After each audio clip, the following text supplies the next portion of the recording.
अल्लाह पाक की हिकमत इंसान की सोच से कहीं ज़्यादा वसी है। कभी वो देर से अता करता है ताकि बंदा सब्र सीखे, कभी वो रोक लेता है ताकि किसी बड़ी मुसीबत से बच जाए, और कभी वो फ़ौरन अता कर देता है ताकि इंसान शुक्रगुज़ार बने। औलाद हो, रिज़्क हो, सेहत हो, इज़्ज़त हो, ये सब अल्लाह के ख़ज़ाने में से हैं। कुरान पाक में कई बार आया है ना, और कोई चीज़ ऐसी नहीं जिसके ख़ज़ाने हमारे पास ना हो। जब वो अता करने पर आ जाए तो खाली हाथ कभी वापस नहीं लौटा करते। दुनिया के लोग रुकावट बन सकते हैं, हसद कर सकते हैं, ताने दे सकते हैं, लेकिन अल्लाह की रज़ा और फ़ैसला सब पर गालिब आ जाता है। वो इज़्ज़त देने वाला भी है और ज़िल्लत देने वाला भी है। वो जिसे चाहे नवाज़े और जिसे चाहे आज़मा ले। जब अल्लाह अपनी हिकमत में किसी को कुछ अता करना चाहता है, तो कोई भी दुनिया की ऐसी चीज़ नहीं है जो उसको रोक सके। वो हमेशा बेहतरीन वक़्त और बेहतरीन अंदाज़ में देता है। कभी-कभी ताख़ीर होती है, दरअसल बंदे के लिए सबसे बड़ी नेमत साबित कदम रहना है। जो लोग साबित कदम रहते हैं, वो हमेशा कामयाब रहते हैं। जो चीज़ हमें जल्दी मिल जाती है, शायद हमारे लिए नुकसानदेह भी हो सकती है। इसलिए मोमिन का काम है दुआ करना, सब्र करना और अल्लाह पर भरोसा रखना।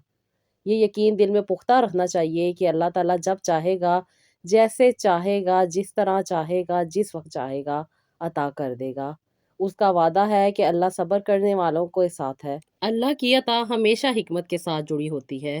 जब वो फ़ैसला कर लेता है कि अब वक़्त है, तो कोई दुनिया की ताकत उसे नहीं रोक सकती। वो रब है, वो रज़ाक है, वो वहाब है। बस हमें दुआ करना है, शुक्र करना है और सब्र के साथ उसकी रज़ा का इंतज़ार करना है। ज़िंदगी के कई ऐसे मोड़ होते हैं जहाँ इंसान बेबस हो जाता है। उसके इख्तियार में कुछ नहीं होता। बस उसे दुआ करनी है और अपने रब के साथ अपने कनेक्शन को स्ट्रॉन्ग करना है और अपनी दुआओं को कबूलियत तक पहुँचाना है।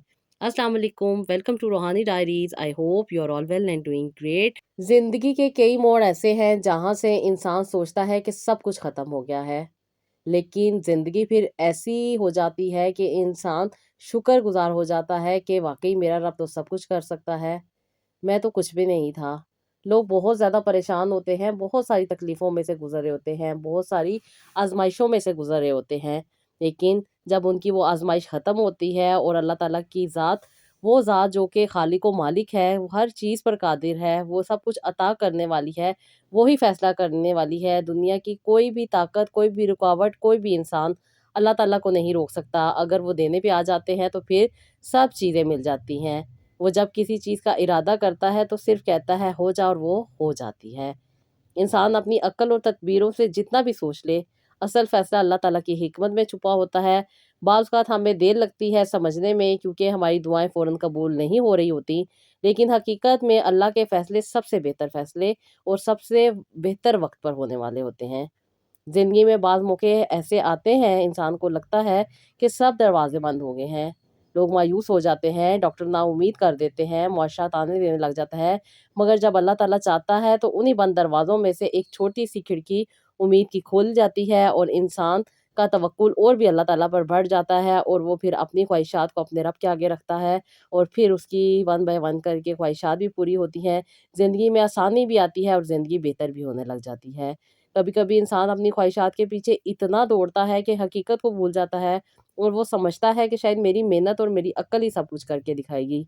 लेकिन जब तक इंसान अल्लाह ताला पर तवक्कुल नहीं करता, अपनी ख्वाहिशात को अल्लाह ताला के ताबे नहीं करता, अल्लाह ताला की बताई हुई चीज़ों पे अमल नहीं करता, तब तक उसकी ज़िंदगी में फिर आसानी नहीं आती।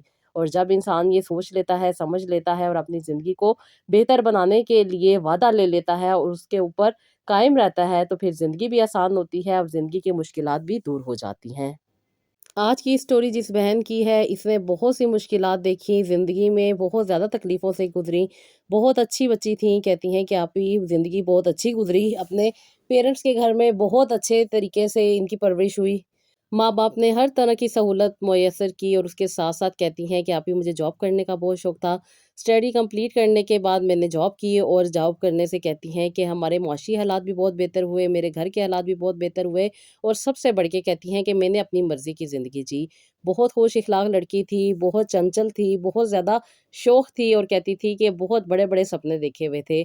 शादी करने के बारे में भी नहीं सोचा था, और पेरेंट्स भी मुझे इस चीज़ के लिए फ़ोर्स नहीं करते थे।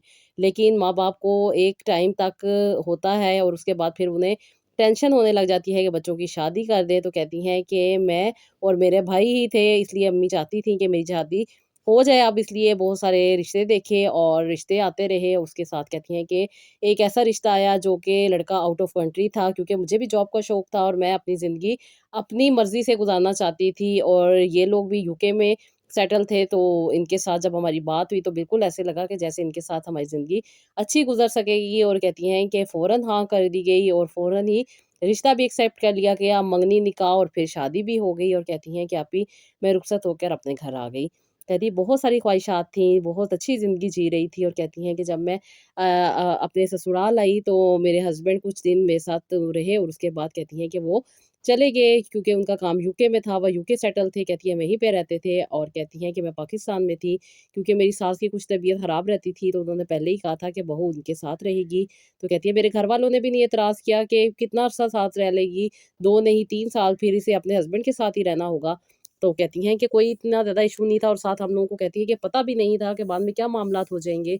तो कहती हैं कि रुखसती हो गई, और रुखसती के बाद मैं ससुराल रहने लग गई। मुझे था कि साल तक मैं शायद मैं चली जाऊँगी अपने हस्बैंड के पास।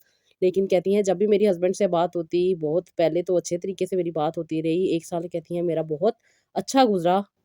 बहुत रोमांटिक थे, बहुत अच्छा मुझे एहसास करवाते थे, लेकिन कहती हैं कि 1 साल हो गया था और 2-3 महीने ये पाकिस्तान रहे थे, उसके बाद ये यहाँ से चले गए थे।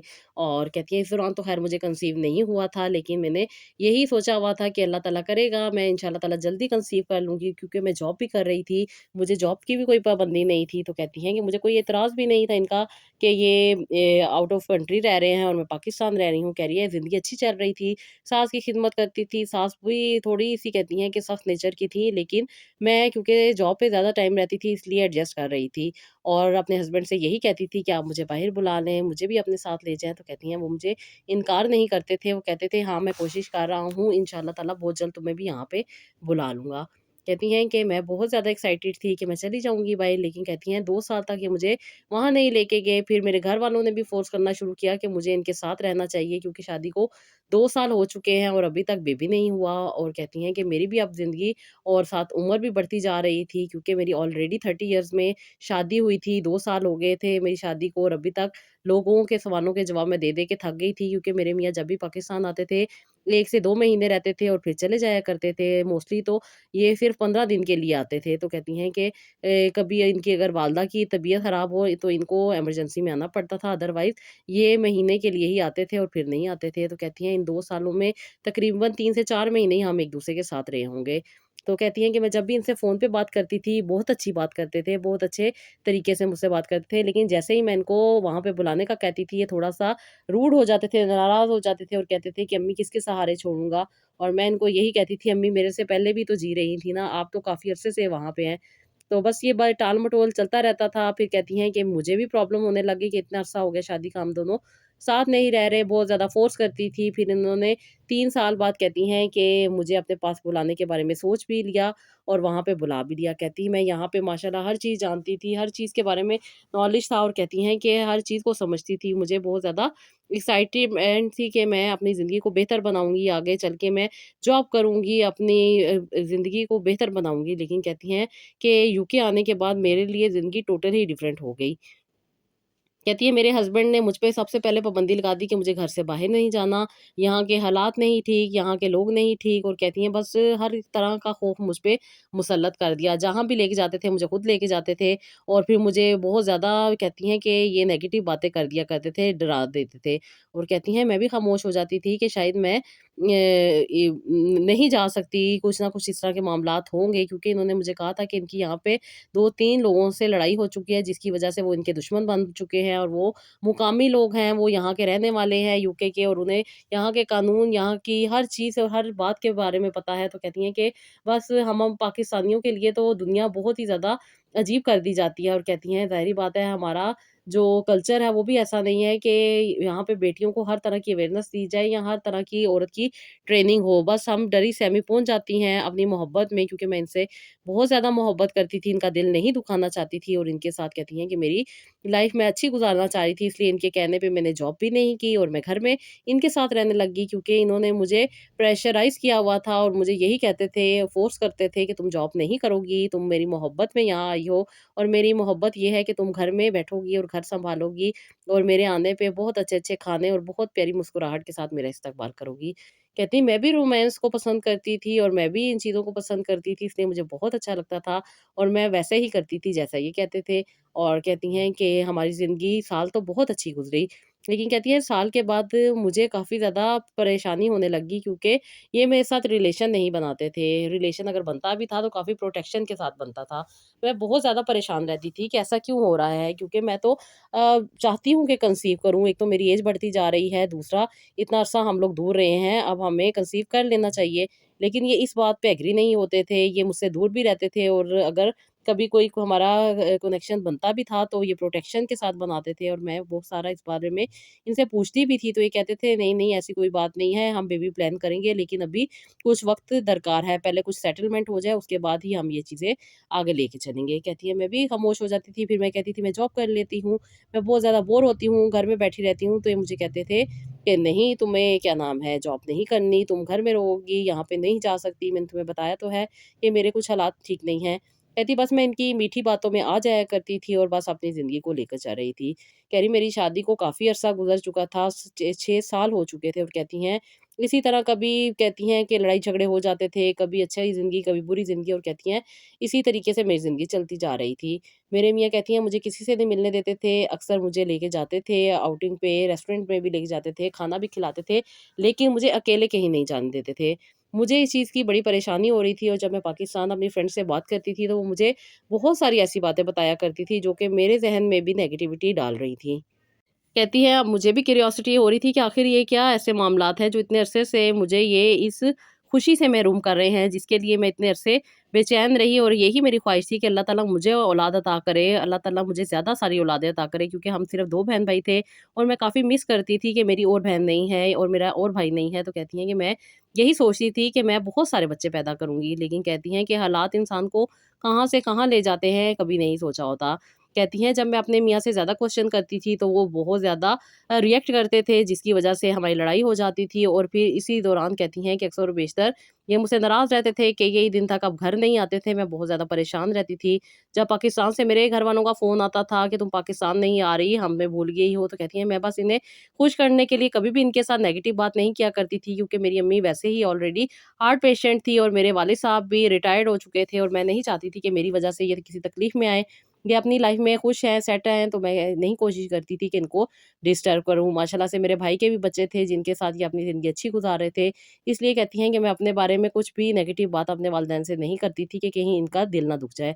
कहती हैं इसी तरह मैं अपनी ज़िंदगी को लेके चल रही थी, वक़्त गुज़रता जा रहा था, हालात भी कहती हैं कि डिफरेंट होते जा रहे थे। पहले जो मुझे बहुत ज़्यादा रोमांटिक नाइट्स पे लेके जाते थे, कहती हैं कि अब इन्होंने ये चीज़ें ख़त्म कर दी थी और पता नहीं कौन से स्ट्रेस में थे, जिसकी वज़ह से ये बहुत ज़्यादा परेशान रहते थे और अक्सर और बेशतर घर भी इसी परेशानी में आया करते थे। और इस दौरान अगर कभी हमारी लड़ाई हो जाती थी तो कई-कई दिन तक घर नहीं आते थे और कई-कई दिन तक मुझे ना ही कोई खर्चा देते थे, ना ही बाहर जाने देते थे, ना ही किसी से मिलने देते थे और अगर मिल लूँ तो फिर ऊपर से मुझे बहुत ज़्यादा बुरा-भला कहते थे, बहुत ज़्यादा मेरे साथ नेगेटिविटी करते थे और उसके साथ ही साथ मुझे बहुत ज़्यादा प्रॉब्लम में डाल देते थे। मैं बहुत ज़्यादा कहती हैं तकलीफ़ में अपनी ज़िंदगी गुज़ार रही थी, बस अब तंग आ गई थी, अब मुझसे नहीं बर्दाश्त हो रहा था। फिर मैंने अपनी एक फ्रेंड को कॉल की पाकिस्तान, उन्होंने मुझे काफ़ी हद तक गाइड किया और उन्होंने कहा कि मैं तुम्हें बताती हूँ कि तुम्हारा मियाँ कहाँ पे इन्वॉल्व है। कहती हैं कि उनके कुछ रिश्तेदार यहाँ पे रहते थे, उन्होंने इनके पीछे लगाया और फिर यहाँ पे इनकी सारी इन्फॉर्मेशन निकाली और इन पता चला कि ये यहाँ पे ऑलरेडी मैरिड है और इनके बच्चे भी हैं। ये इन्होंने पेपर मैरिज की थी, जिस खातून के साथ ये रहते थे, उन्हीं के साथ इन्होंने एक अपना भी बच्चा पैदा किया हुआ था। 2 उनके ऑलरेडी अपने बच्चे थे और 1 इनका बेटा था और कहती हैं कि ये उन्हीं के साथ अपनी ज़िंदगी गुज़ार रहे थे, इसलिए ये मुझसे बच्चे नहीं पैदा करना चाहते थे।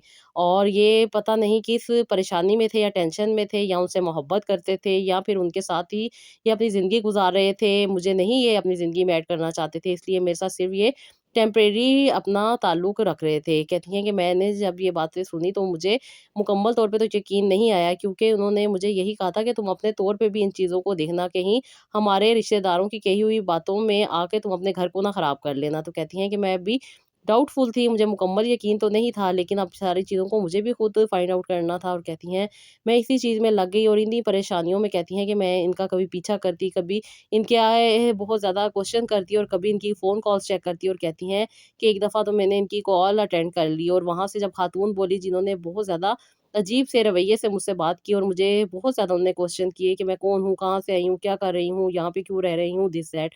तो कहती हैं मैं डर गई और खामोशी से मैंने फ़ोन बंद कर दिया और मैं समझती थी कि कहीं मेरे हस्बैंड को ना पता चल जाए, लेकिन कहती हैं मेरे हस्बैंड को पता चल गया। इन्होंने मुझे इस बात पे मारा भी और इन्होंने मुझे मना किया कि दोबारा मैं इनके फ़ोन को मत हाथ लगाऊँ। कहती हैं कि मैं बहुत ज़्यादा तकलीफ़ में थी, परेशान थी, क्योंकि मैं चाहती थी कि मेरी भी फैमिली लाइफ़ हो। जो इंसान मेरे साथ सही नहीं है, सिंसियर नहीं है, मेरे साथ इतना टॉर्चर कर रहा है, तो उसके साथ मुझे नहीं रहना चाहिए। मैं पाकिस्तान वापस आना चाहती थी, क्योंकि अक्सर वो बेशतर ये मुझ पे हाथ उठाते थे और इसकी वजह से कहती है मेरा दिल बहुत ज़्यादा तकलीफ़ में आ जाता था और मैं बस चाहती थी कि मैं यहाँ से भाग जाऊँ। लेकिन मेरा पासपोर्ट इनके पास था और कहती हैं कि मैं नहीं पाकिस्तान आ सकती थी। मैं इनसे लड़ती थी कि मुझे पाकिस्तान जाना है और ये मुझे कहते थे कि तुम नहीं जा सकती पाकिस्तान। और अक्सर व बेशतर कहती हैं इसी बात पे ये मुझे टॉर्चर करते थे। कहती हैं मैं बाहर भी नहीं जा सकती थी, जब ये जाते थे तो डोर को लॉक करके जाते थे। मैं अगर बदतमीज़ी करती थी, इर्द-गिर्द के लोगों को इकट्ठा करती थी, तो कहते हैं कि ये मुझे बहुत प्यार से 2-4 दिन रखते थे और उसके बाद ये मुझे बहुत सख्ती के साथ कहते थे कि यहाँ से तुम्हारी लाश मिलेगी, वरना तुम यहाँ पे खामोशी से ज़िंदगी गुज़ारो। कहती हैं अब मैं सख्ती से तो अपना काम नहीं निकाल सकती थी। मैंने बहुत मोहब्बत प्यार से काम लिया।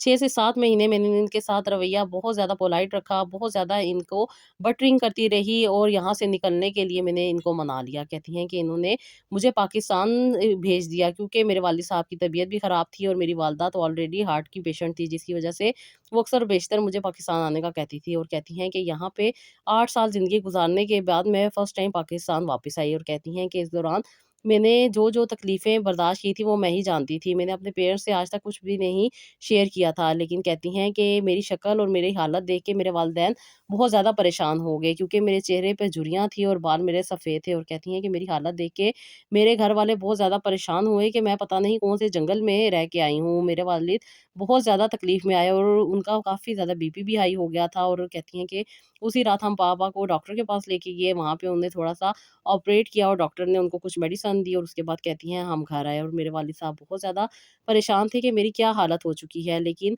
उन्हें नहीं पता था कि मैं किस जंगल में, किस तकलीफ़ में अपनी ज़िंदगी को लेके जा रही थी, एक जंगली इंसान के साथ। जब मेरे वालिदैन ने ये कुछ देखा और ये सारी मेरी दास्तान सुनी, तो कहती हैं कि बहुत ज़्यादा तकलीफ़ में आए और उन्होंने कहा कि अब तुम्हें इसके साथ नहीं रहना, तुम्हें इससे डिवोर्स लेनी होगी। कहती हैं मैं तो ऑलरेडी इस इंसान से अपनी जान छुड़वाना चाहती थी, जो इंसान ऑलरेडी शादीशुदा था, उसके बच्चे थे और उसके साथ-साथ उसने मुझे वहाँ पे रख के इतना अरसा मेरे साथ टॉर्चर किया। मेरे वालिद साहब ने इनकी वालदा को कॉन्टैक्ट किया, तो इनकी वालदा ने फ़ोन उठाने से इनकार कर दिया। फिर मेरे वालिद साहब इनके घर गए, तो उन्होंने दरवाज़ा खोलने से इनकार कर दिया। बस कहती हैं कि वे उन्होंने कोई भी कॉन्टैक्ट नहीं किया और ऊपर से उन्होंने रिपोर्ट भी करवा दी कि उनकी वालदा बीमार हैं, जिसकी वजह से हम लोग उन्हें तंग कर रहे हैं। इस पे मेरे वालिद साहब को बहुत गुस्सा आया और फिर हमने खुला फ़ाइल कर दी। क्योंकि ये मुझे डिवोर्स नहीं दे रहे थे। डिवोर्स ना देने की वजह ये थी कि मेरा अच्छा खासा हक महर लिखा हुआ था, जो कि इनको देना पड़ना था। लेकिन मैं अब इस अज़ियतनाक ज़िंदगी में नहीं रह सकती थी, इसलिए मेरे वालिद साहब ने यही सोचा कि मुझे खुला ले लेनी चाहिए। कहती मैंने खुला फ़ाइल की और 2 साल के बाद मेरी खुला एक्सेप्ट हो गई। और कहती हैं कि उसके बाद मैंने अपनी इद्दत पूरी की और उसके बाद कहती हैं कि मैं दोबारा से अपनी ज़िंदगी को बेहतर बनाने में लग गई और मैंने अपने फ़ादर से कहा कि मुझे जॉब करनी है, क्योंकि मैं जिस स्ट्रेस से गुज़री थी। उसके बाद मैंने कुछ थेरेपीज़ ली थी, कुछ मैंने साइकियाट्रिस्ट को दिखाया था। उसके बाद कहती हैं कि मुझे बहुत ज़्यादा अपनी लाइफ़ के बारे में अवेयरनेस हुई और अपनी ज़िंदगी को बेहतर लेके चलने में बहुत ज़्यादा हेल्प मिली थी। तो कहती हैं कि मैं बहुत ज़्यादा अपनी ज़िंदगी के बारे में पुरजोश थी कि मुझे कुछ करना है, मुझे आगे बढ़ना है। वो चीज़ें, वो तकलीफ़ें, वो परेशानियाँ जिसके लिए मैंने शादी की थी, मैं चाहती थी एक अच्छा शरीके-हयात मिले, जिसके साथ मैं अपनी ज़िंदगी को आगे लेके बढ़ सकूँ, मैं कामयाबी वाली ज़िंदगी गुज़ारूँ। कहती हैं वो सब की सब इस शादी ने मुझसे छीन ली थी।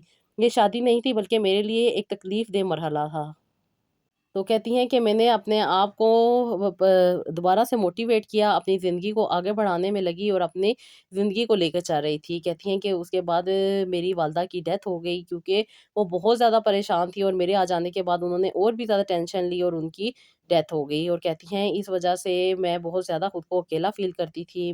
मेरे ताया के बेटे थे जो कि ऑलरेडी डिवोर्स से पहले उन्होंने शादी की थी, लेकिन उनकी वाइफ़ उनको छोड़ के जा चुकी थी। उनके साथ कुछ इश्यूज़ से बस आपस में मियाँ-बीवी की नहीं बनी थी, इसलिए 2 साल के बाद ही उन्होंने डाइवोर्स ले ली थी। उसके बाद इन्होंने कोई शादी नहीं की थी। ये मिलिट्री में थे, अपनी ये सर्विसेज़ अच्छे तरीके से कर रहे थे और आउट ऑफ कंट्री में ये पोस्टेड थे। उसके बाद कहती हैं कि इन्होंने शादी नहीं की थी, तो ताया अब्बू ने अब्बू से यही कहा कि क्यों ना मेरी शादी उनके साथ कर दी जाए। तो कहती हैं मैं ऑलरेडी बहुत ज़्यादा परेशान थी, बहुत ज़्यादा तकलीफ़ों से गुज़री थी। हस्बैंड के रवैये और हस्बैंड की जो भी लाइफ़ थी कहती हैं उसके साथ मुझे तो नफ़रत हो गई थी लाइफ़ से, इसलिए मैं नहीं चाहती थी कि मैं अपनी ज़िंदगी में दोबारा किसी मर्द को शामिल करूँ। लेकिन वालिद साहब चाहते थे कि उनकी ज़िंदगी में मेरी शादी हो जाए और वो चाहते थे कि ये ज़िम्मेदारी जल्द से जल्द अदा हो जाए, क्योंकि वो भी समझते थे कि शायद उनके पास भी अब इतना ज़्यादा टाइम नहीं है और वो चाहते थे कि किसी अच्छे इंसान के साथ मैं अपनी ज़िंदगी गुज़ारूँ।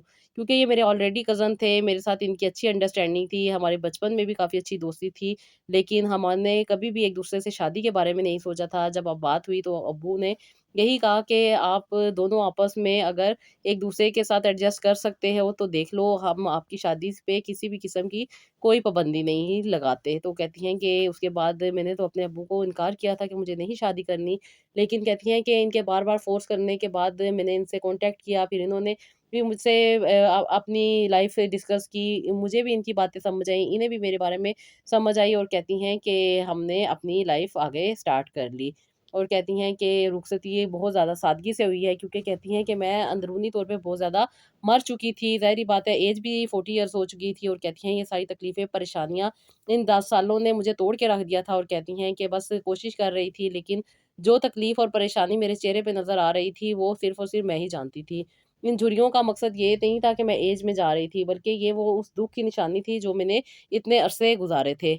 बालों की सफ़ेदी तो रंग करके इन्होंने छुपा ली थी, लेकिन कहती हैं कि बस दिल मर चुका था, नहीं कुछ चीज़ अच्छी लगती थी, बस ज़िंदगी को गुज़ार रही थी। लेकिन कहती हैं कि ये मेरे हस्बैंड बहुत अच्छे थे, बहुत एहसास करने वाले थे, ख़्याल करने वाले थे और कहती हैं कि इनकी ज़िंदगी में भी कुछ प्रॉब्लम चल रहे थे और मेरी ज़िंदगी में प्रॉब्लम चाह रहे थे, लेकिन कभी भी हमने एक-दूसरे की लाइफ़ का कभी ताना नहीं दिया, लड़ाई-झगड़े होते थे। कहती हैं कि चीज़ें चलती रहती थी, नॉर्मल थी, कोई ऐसी मुश्किल वाली ज़िंदगी नहीं थी। तो कहती हैं कि मैं चाहती थी कि मैं कंसीव करूँ और कहती हैं कि काफ़ी अरसा कोशिश करने के बावजूद भी मैं कंसीव नहीं कर पाई थी और फिर कहती हैं कि 5 साल गुज़र गए, इस शादी में भी बेबी नहीं हो रहा था और कहती हैं क्या सोचती थी कि मुझे बच्चा होगा ही नहीं और कहती हैं कि डॉक्टर्स को भी दिखाया और डॉक्टर्स के पास जब मैं गई तो डॉक्टर हमेशा मुझे यही कहते थे कि आपकी एज हो चुकी है, बहुत कम टाइम है, बहुत मुश्किल से आप कंसीव करेंगी और अगर खुदा ना ख़वास्ता कंसीव कर लिया तो आपको बहुत ज़्यादा प्रॉब्लम से भी गुज़रना पड़ सकता है और कहती हैं बहुत सारी नेगेटिविटी मेरे माइंड में चल रही थी, जिसकी वज़ह से कहती हैं कि मैंने इलाज भी छोड़ दिया था।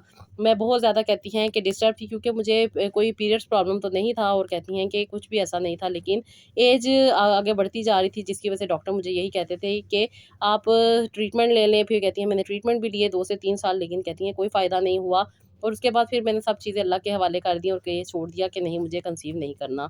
बस जो है जैसे है यही लाइफ़ इसी तरह गुज़र जाएगी, मेरे नसीब में यही कुछ है। तो इनके वालिद साहब उम्रे से आ रहे थे, जब मेरे भी भाई ने आना था उम्रे से, तो हम दोनों की एयरपोर्ट पे मुलाकात हुई। ये भी वेट कर रही थी, मैं भी वेट कर रही थी, आपस में बातें चली और इन्होंने अपने बारे में मुझे अपनी लाइफ़ के बारे में बताया और सारी चीज़ें इन्होंने डिस्कस की। तो फिर मैंने इनको कहा कि अल्लाह ताला औलाद देते हैं, किसी भी इंसान के इख्तियार में नहीं है, बस इंसान को कोशिश करनी चाहिए। तो ज़ाहिर-सी बात है, इन्होंने एक हसरत ज़ाहिर की थी, ये चाह रही थी, कह रही मैंने बचपन से यही सोचा था कि मेरे ढेर सारे बच्चे होंगे, लेकिन कहती हैं कि ऐसा मुमकिन नहीं हो सका और अब मेरी एज भी इतनी हो गई है कि मैंने हर तरह के ट्रीटमेंट और हर तरह की चीज़ को छोड़ दिया है। माशाल्लाह से हर तरफ से स्टेबल थी, कोई इनको पैसे की कमी नहीं थी, बस ये चाहती थी कि इनको औलाद हो जाए। तो फिर जब इनकी मेरे से बात हुई, इन्होंने अपनी जो इनकी दिल की बातें थी, जो इनकी लाइफ़ की बातें थी, वो इन्होंने सारी डिस्कस की। फिर इन्होंने मेरे से जब इस बारे में बात की तो कि मुझे बहुत ज़्यादा डर लगता है, मैं इस एज में कंसीव नहीं कर सकती, मुझे डॉक्टर से कहा है कि अगर कंसीव हो गया तो बेबी एबनॉर्मल होगा और कहती हैं कि उसके साथ-साथ बहुत सारे ऐसे वहम और डर थे जो डॉक्टर ने मुझे बताए थे, जिसकी वजह से मैं अब इस एज में कंसीव नहीं करना चाह रही। तो मैंने इनको कहा कि बहन, औलाद देना ना देना तो अल्लाह ताला की मर्ज़ी है और अल्लाह ताला बेहतर चाहते हैं। जब इंसान को अल्लाह ताला अता करने पे आते हैं तो फिर अल्लाह ताला ने किसी इंसान से तो पूछना नहीं है, वो जब चाहेंगे, जिसको चाहेंगे, जैसे चाहेंगे अता कर देंगे तो बस हम कोशिश कर सकते हैं, बाकी देना ना देना रब की रज़ा है, उसकी हिकमत है, वो चाहे तो दे दे, वो चाहे तो ना दे। तो काफ़ी ज़्यादा ये मोटिवेट हुई हैं और इनको भी बहुत ज़्यादा कहती हैं कि मुझे हसरत तो है दिल में कि अल्लाह ताला दे, लेकिन कहती हैं कि मुझे डर लगता है। फिर इनको डर भी इनके ख़त्म किए कि देने वाली तो रब की ज़ात है, वो क्यों किसी इंसान को मुश्किल में डालेगी, और जिसने ऑलरेडी इतनी तकलीफ़ें, परेशानियाँ सही हैं, वो अल्लाह ताला से जब अपना कनेक्शन बनाएगा, अल्लाह ताला से आप जुड़ोगी, अल्लाह ताला से अपनी बातें करोगी, तो अल्लाह ताला आपको क्यों खाली छोड़ेंगे। तो इन्होंने मेरी बात को भी माना, समझा भी, क्योंकि दिल में हसरत थी, इसलिए बार-बार मुझसे कॉन्टैक्ट करती थी, मुझसे बात कर रही थी और मुझे अपने बारे में बता रही थी।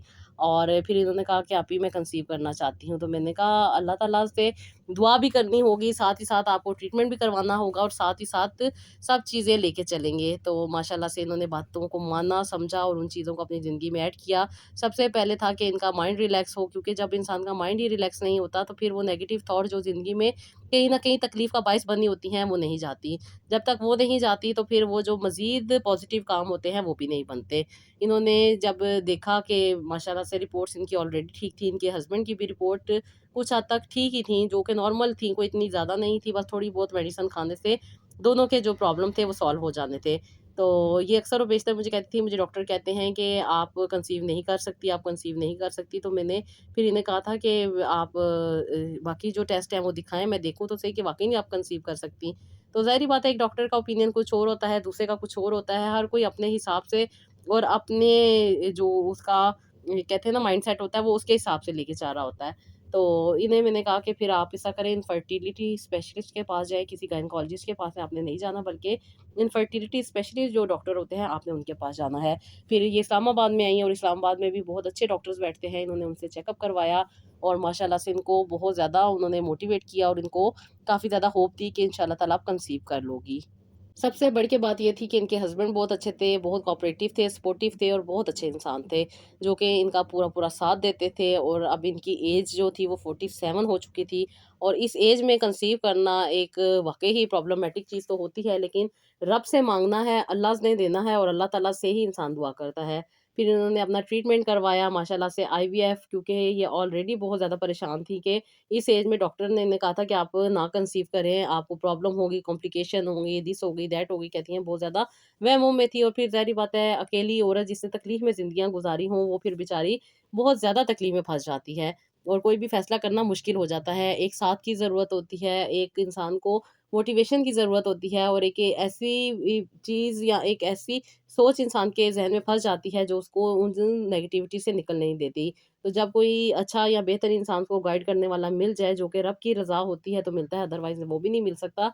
तो फिर इंसान कुछ बेहतर भी होता है, कुछ ज़िंदगी में होप भी आती है और कुछ ज़िंदगी बेहतर भी होती है।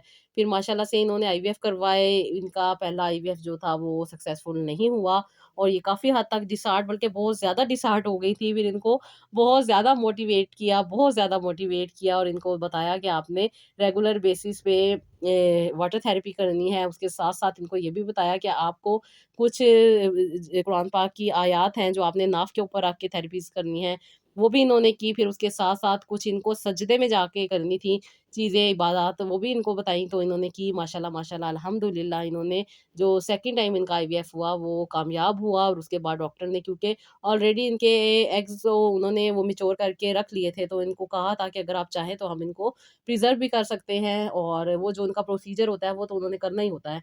और अल्हम्दुलिल्लाह इन्हें किसी चीज़ की कमी नहीं थी, जिसकी वज़ह से ये हर चीज़ अफ़ोर्ड कर सकती थीं। फिर इन्होंने माशाल्लाह से उस टाइम को बड़े अच्छे तरीके से गुज़ारा और अल्हम्दुलिल्लाह अल्लाह ताला ने इनको एक बेटी अता की और बहुत प्यारी, बहुत खूबसूरत इनकी बेटी अल्लाह ताला इनको नसीब करे और अल्लाह ताला इनको और भी औलादें अता करे। लेकिन ये बहुत ज़्यादा खुश हैं और कहती हैं कि अल्लाह ने मुझ पे करम कर दिया, एक चीज़ जिसके लिए ये इतना अरसा तरसती रहीं, ज़िंदगी के हालात मुश्किल से मुश्किल और परेशानियों में फँसती रहीं, लेकिन जब अल्लाह ताला ने चाहा तो इनको औलाद भी हो गई। और जो लोग कहते हैं कि बड़ी उम्र में औलाद नहीं होती, तो माशाल्लाह से 48 इयर्स में जाके इनका घर अल्लाह ताला ने औलाद अता की। क्योंकि इनके एग काफ़ी हद तक अच्छे थे, बेहतर थे और इनमें काफ़ी जो प्रॉब्लम्स थी, जो चीज़ें इनको डर खौफ था, वो भी इनसे दूर हो गया और अब ये चाहेंगी ही इंशाअल्लाह ताला से। मुझसे इनकी बात हुई तो इन्होंने कहा था कि आप ही इंशाअल्लाह ताला 2 साल के बाद दोबारा मैं ये ट्राई करूँगी। अल्लाह ताला मुझे बेटे भी अता करे और अल्लाह ताला मुझे बेटियाँ भी अता करे। तो माशाअल्लाह से अब इस कदर मोटिवेट हैं कि बहुत ज़्यादा चाहती हैं कि अल्लाह ताला इनको औलादें अता करे। बस जो जिसके नसीब में जो होगा वो तो उसको मिलकर रहेगा। जो अल्लाह ताला चाहेंगे वो वसीले भी बन जाएँगे, वो चीज़ें भी आ जाएँगी इंसान की ज़िंदगी में और वो रास्ते भी हमवार हो जाएँगे। अक्सर व बेशतर मैंने आपको बताया ना कि अल्लाह ताला के यहाँ किसी भी चीज़ की कमी नहीं है।